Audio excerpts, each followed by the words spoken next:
Recall this. You finally decided to get into the Fallout franchise, and you've chosen New Vegas as your starting point, since people seem to like this one. Within an hour, you're hooked, drawn into the meticulously crafted Mojave Wasteland. This game has it all. Rich lore, intricate political dynamics between factions, and, well, Lucky what we have here, ladies. Another unsuspecting ponce.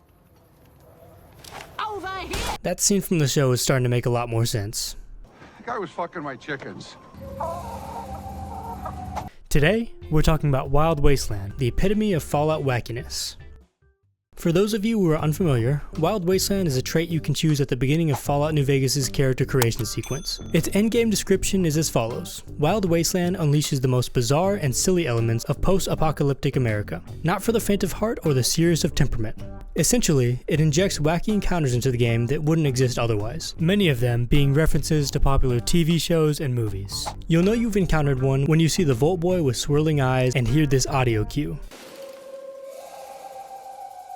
Before delving into why Wild Wasteland is genius and its significance to the game, let's run through some of its best encounters. If you're new to the franchise and haven't yet explored Fallout New Vegas, I highly recommend equipping the Wild Wasteland trait and discovering these gems on your own. As for the rest of you, let's jump right in. If you venture to this part of the map, you'll spot a hovering UFO atop a cliffside. Beneath it, you'll encounter 3 hostile aliens from whom you can loot the coveted alien blaster. While this encounter is fun, it's not entirely out of the ordinary for Fallout. Since their debut in Fallout 1, these Pulp Fiction-inspired horrors have been a staple in the franchise. Fallout 3 even features a whole DLC where you explore their spaceships. Speaking of sci-fi and aliens, just outside of this destroyed house, you'll find 2 scorched skeletons named Beru and Owen, a nod to Luke Skywalker's aunt and uncle who were unfortunately taken out by Imperial stormtroopers in Star Wars: A New Hope. Just outside of Good Springs, heading towards Prem, you'll stumble upon a refrigerator housing a skeleton wearing a suave hat akin to Indiana Jones. This references the infamous scene from Indiana Jones and the Crystal Skull, in which our protagonist survives a nuclear blast by hiding in a lead-lined refrigerator.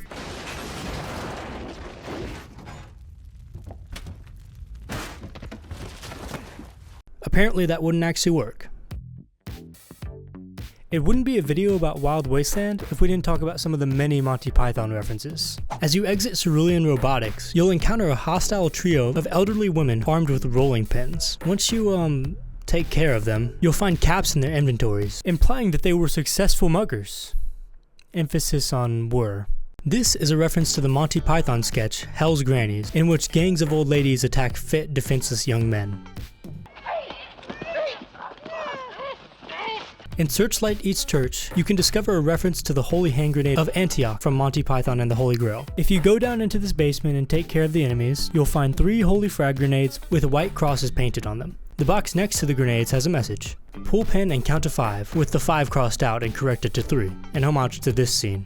Shalt thou take out the holy pin? Then shalt thou count to 3.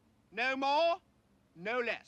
Lastly, along the wall of Cottonwood Cove, you'll spot some strange graffiti that reads Romanes Eunt Domus, a nod to Monty Python's Life of Brian, where the protagonist botches graffiti meant to say Romans go home. What's this then? Romanes Eunt Domus, people? These are just some of my favorite encounters, but there are much more to find in the game. Wild Wasteland is an optional feature in Fallout New Vegas. This was undoubtedly a move to prevent these silly encounters from ruining the immersion of the world. However, I would argue that these types of encounters are what makes Fallout so special in the first place. Not many franchises can so effortlessly blend humor with dark and serious subject matter, and Fallout's been doing it from the start. In the intro to the first Fallout game, we see a soldier in power armor shooting an innocent protester before nonchalantly waving to the camera as if he were in the opening credits of a sitcom. Not even 30 seconds later, we receive a cynical commentary about the nature of war. War never changes. Wild Wasteland is an embodiment of the humorous and wacky side of Fallout, and I strongly recommend it to any newcomers of the series who love the show.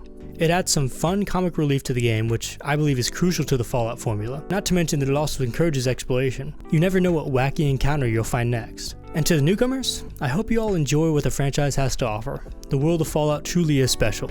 And remember, don't ever refer to Las Vegas as New Vegas in everyday conversation with people who have no idea what Fallout is. That would be awkward. Not that that's ever happened to me.